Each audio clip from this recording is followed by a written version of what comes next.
ہمارے ساتھ بیرسٹر عادل کالوں صاحب موجود ہیں، ماہر قانون ہیں، ان کی رائے بھی اس حوالے سے جان لیتے ہیں۔ بیرسٹر صاحب بہت شکریہ آپ کے وقت کا۔ اب یہ جو فیصلہ سامنے آیا ہے اس میں بہت سی ایسی ترامیم ہیں جو کہ کالعدم قرار دی گئی ہیں، آنے والے دنوں میں اس کا الٹیمیٹلی امپیکٹ کیا ہو سکتا ہے؟ یہ جو تمام تر انکوائریز ہیں یا جو کارروائی احتساب عدالتوں میں چل رہی تھی یا کیسز جو ہے وہاں سے ڈسمس کر دیے گئے تھے، یہ اسی سٹیج سے دوبارہ شروع ہوں گے یہ انکوائریز؟ جی بہت شکریہ جی، یہ بالکل سپریم کورٹ نے جو فیصلہ دیا ہے اس کے ابھی ڈیٹیل آرڈر کے بعد پتہ لگے گا، لیکن واضح تو یہ ہو رہا ہے کہ انہوں نے کہا کہ 7 دن کے اندر آپ بحال کریں، اور جہاں سے مقدمات رکے گئے تھے، جہاں سے ان کو بری کر دیا گیا تھا یا نیب نے واپس کر دیے تھے اور ریفرنسز، وہیں سے یہ شروع ہوں گے۔ ٹھیک ہے، اور یہ جو اس میں کہا گیا ہے کہ پلی بارگین کے حوالے سے جو نیب ترمیم کی گئی تھی اس کو بھی کالعدم قرار دیا جاتا ہے، تو یہ کیا پلی بارگین کا جو ایک وہاں پر قانون تھا اس کو ختم کیا گیا ہے؟ ہاں جی، یہ جتنے بھی انفیکٹ یہ جو ترامیم کی گئی تھی ان سب کو ختم کر دیا گیا ہے، جس میں پلی بارگین کی تھی، اونس آف پروف جو تھا اس کو کیا گیا ہے، اور باقی جتنی ترامیم ہے تو یہ ایسے ہی تصور کیا جائے گا جیسے اس وقت ہم جون یا مئی 2022 میں کھڑے ہیں۔ تو مئی 2022 کیونکہ جون میں یہ ترامیم آئی ہیں، مئی 2022 میں جیسے کیسز چل رہے تھے اسی طرح وہ بحال ہو جائیں گے اور وہیں سے وہ کنٹینیو کریں گے۔ ٹھیک ہے، ابھی ویسے تو 7 دن کا جو ہے وہ وقت دیا گیا ہے کہ احتساب عدالت میں دوبارہ سے وہی کیسز جو ہے وہ شروع کیے جائیں، تو ایک قانونی نقطہ جس پر میں آپ کی رائے جاننا چاہوں گا، کیا اس فیصلے کے خلاف کوئی ریویو پٹیشن فائل ہو سکتی ہے؟ بالکل یہ ہو سکتی ہے جی، یہ 184(3) کے اندر انہوں نے فیصلہ کیا ہے، اور اس کے اندر جو گورنمنٹ ہے جو اس وقت تو کیئر ٹیکر ہے، وہ 30 دن کے اندر ریویو فائل کر سکتی ہے، اور وہ 30 دن کے اندر اگر یہ کیئر ٹیکر ہی رہتی ہے اور یہ فائل نہیں کرتی تو پھر یہ فیصلہ جو ہے سپریم کورٹ کا حتمی ہو جائے گا۔ تو کیئر ٹیکر گورنمنٹ جو ہے اس کے پاس یہ اختیار ہے کہ وہ ریویو میں جا سکے؟ دیکھیں جی، کیئر ٹیکر گورنمنٹ تو ہے، اور گورنمنٹ کے پاس یہ اختیار تو ہوتا ہے کیونکہ قانون میں تمام چیزوں کے میعاد مقرر ہوتے ہیں، لمیٹیشنز ہوتے ہیں، اس میں کیئر ٹیکر ہو یا دوسری گورنمنٹ ہو، جو لمیٹیشن کے قانون کو نہیں آپ سیٹسفائیڈ کر سکتے۔ اس میں کیئر ٹیکر یہ کر سکتی ہے اگر تو وہ یہ سمجھتی ہے کہ ترامیم ٹھیک تھیں تو وہ ایک ریویو فائل کر سکتی ہے، اور عدالت کو ریکویسٹ کر سکتی ہے کہ اس کے ریویو کی سنوائی جو ہے وہ جب نئے پارلیمنٹ اور نئی گورنمنٹ فارم ہوگی وہ آ کے اس کی کارروائی کرے، تاکہ اگر وہ اس کو چلانا چاہتی ہے تو چلائے یا وڈرا کرنا چاہتی ہے تو وڈرا کر لے، لیکن اپیل جو ریویو ہے وہ انہیں 30 دن کے اندر کرنا پڑے گا گورنمنٹ کو۔ بیرسٹر صاحب، جو متاثرہ فریقین ہیں کیا ان کی جانب سے بھی اس طرح کا کوئی انیشیٹو لیا جا سکتا ہے؟ بالکل لیا جا سکتا ہے جی، جو اس میں جن کے کیسز جو نیب نے واپس بھیجے تھے ترامیم کے بعد اور جو بحال ہو گئے ہیں وہ نیچرلی اس میں اگریو پارٹی ہیں، اور وہ بھی اس کو قانون کو اس کو فیصلے کے اگینسٹ ریویو فائل کر سکتے ہیں۔ ٹھیک ہے، ساتھ ہی کا بیرسٹر صاحب راجہ عامر عباس صاحب بھی ہمارے ساتھ موجود ہیں، ماہر قانون ہیں۔ عامر عباس صاحب بہت شکریہ آپ کے وقت کا۔ سر، آپ کیا سمجھتے ہیں کہ اس کا امپیکٹ کیا ہوگا آنے والے وقت میں؟ یہ جو متاثرہ فریقین ہیں کیا یہ ممکنہ طور پر ریویو پٹیشن فائل کر سکتے ہیں؟ دیکھیے، ریویو پٹیشن میں یہ جا سکتے ہیں کہ ویسے تو ریویو میں وہی فریقین ہوتے ہیں، لیکن ہم نے یہ بھی دیکھا کہ اگر کوئی پارٹی انڈائریکٹلی اس سے یا ڈائریکٹلی افیکٹ ہو رہی ہے اس فیصلے سے جو کہ فریق نہیں تھی، تو وہ ریویو میں پٹیشن فائل کر سکتی ہے۔ پھر عدالت کا کام ہے کہ اس درخواست کو قبول کرے یا نہیں۔ ماضی میں ایسے ہو چکا ہے کہ جس میں وہ فریق نہ ہو، لیکن اگر وہ فیصلہ جنرل پبلک کو افیکٹ کر رہا ہے تو ریویو میں جا سکتے ہیں، اور اس میں حکومت بھی اگر چاہتی ہے تو ریویو میں جایا جا سکتا ہے۔ جی عامر عباس صاحب، یہ ذرا ایک نقطہ کلیئر کیجیے گا کہ کیا نگران حکومت کا یہ اختیار ہے کہ وہ ریویو میں جا سکے؟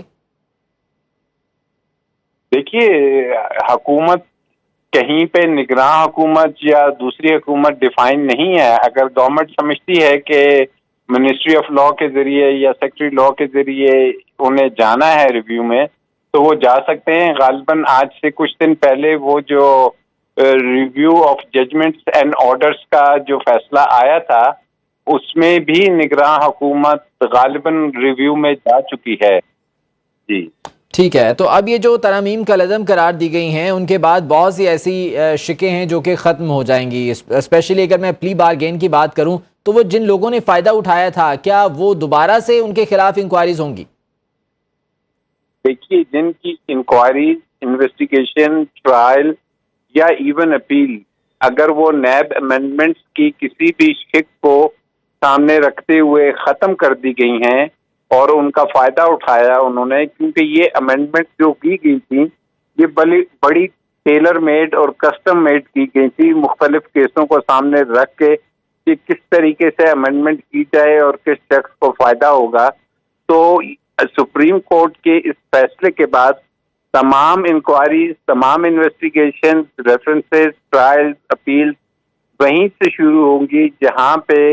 کسی بھی امینڈمنٹ کو سامنے رکھتے ہوئے اسے ختم کیا گیا. تو جنہوں نے بھی فائدہ اٹھایا وہ اب دوبارہ سے نیب کے کیسز میں ایک کورٹ میں واپس پیش ہوں گے، اور یہ اس سے پہلے بھی ہو چکا ہے جب ایک NRO کا قانون آیا تھا، نیشنل ریکنسیلیشن آرڈیننس، اس کے تحت بھی کرپشن کے سینکڑوں کیسز ختم کر دیے گئے تھے، لیکن جب اس وقت کی سپریم کورٹ کے فل بینچ نے اسے کالعدم قرار دیا تو وہ تمام کیسز دوبارہ سے جس پوزیشن پہ تھے کھول دیے گئے تھے.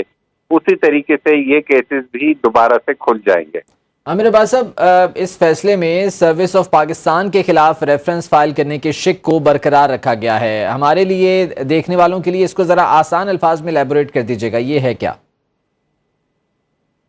نہیں، سروس آف پاکستان سے کیا مراد، وہ اس میں فیصلے میں لکھا گیا ہے کہ جتنے بھی پبلک آفس ہولڈرز ہیں یا سرکاری ملازمین ہیں جن کے کیسز ختم کر دیے گئے تھے وہ تمام کے تمام دوبارہ سے کھل جائیں گے، ان کے خلاف ریفرنس ہو سکتا ہے. اور بہت سی جگہ پہ اس قانون میں یہ کر دیا گیا تھا کہ جو سرکاری ملازمین ہیں اگر ان کی ڈائریکٹ انوالومنٹ نہیں ثابت ہو رہی کہ انہوں نے کوئی رشوت لی ہے،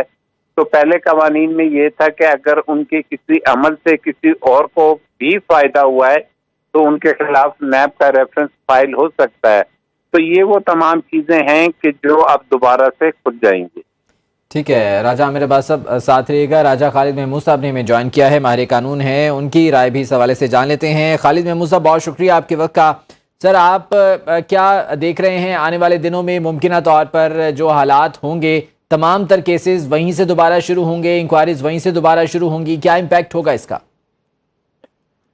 میں سمجھتا ہوں کہ یہ سارے کیسز ریویو ہوں گے. یہ پرسنل گرج، گریونس اور کسی پارٹی کی قیادت اور اس پارٹی کو سیٹسفائی کرنے کے لیے ایسا کیا گیا. چیف جسٹس صاحب کا قطعاً اختیار نہیں بنتا تھا کہ بینچ کانسٹیٹیوٹ کرتے جب پریکٹس اینڈ پروسیجر ایکٹ پاس ہو چکا تھا. تو اس کی روشنی میں انہیں بینچز کانسٹیٹیوٹ کرنا تھے. اس کے لیے 3 ججز انکلوڈنگ چیف جسٹس اور دو سینئر ججز ہیں، تو انہوں نے مل کے بینچ کی تشکیل دینا تھی. لیکن اس پہ آبزرویشن بھی آ چکی ہے جسٹس منصور علی شاہ صاحب کی کہ پریکٹس اینڈ پروسیجر ایکٹ منظور ہونے کے بعد جو بینچز کی کانسٹیٹیوشن ہے اسے دوبارہ دیکھا جا سکتا ہے. تو ایک تو یہ پوائنٹ ہو گیا. دوسرا یہ ہے کہ ظاہر ریویو کا آپشن موجود ہے، ان کیسز کو ریویو کیا جا سکتا ہے. پھر یہ ہے کہ جو پارلیمنٹ کے پاس اختیار ہے، پارلیمنٹ ایک سوورن انسٹیٹیوشن ہے لا میکنگ کے حوالے سے، تو اس کے اختیارات قطعاً ایزیوم نہیں کر سکتی سپریم کورٹ، یا اس کے اختیارات کو کلپ نہیں کر سکتی، اس کے اختیارات کو محدود نہیں کر سکتی، یا اس کے اختیارات کو استعمال کرنے سے اسے باز نہیں رکھا جا سکتا. لیکن اس دور میں اس طرح کے فیصلے کیے گئے کہ اس کے اختیارات پہ قدغن لگائی گئی، اس کے اختیارات کے راستے میں روڑے اٹکائے گئے اور قانون سازی سے انہیں روکا گیا. تو یہ سارے کیسز مجھے لگتا ہے کہ ریویو ہوں گے، اور اس کے بعد اس جو یا تو ایک بڑا بینچ تشکیل دیا جائے گا جو سارا اس کو دیکھ کے، تو میری بھی ذاتی رائے یہ ہے کہ ہونا چاہیے ایک فل کورٹ تشکیل دی جائے جو اس طرح کے جو یعنی کہ ریویو پٹیشن ممکنہ طور پر جو ہے وہ ہو سکتی ہے. ہر وقت باخبر رہنا وقت کا تقاضا ہے، بر وقت باخبر رکھنا ہمارا فریضہ ہے. ابھی سنو نیوز کے یوٹیوب چینل کو کریں سبسکرائب، بیل آئیکن پہ کریں کلک، اور ملکی اور غیر ملکی خبروں سے رہیں باخبر یقین کے ساتھ.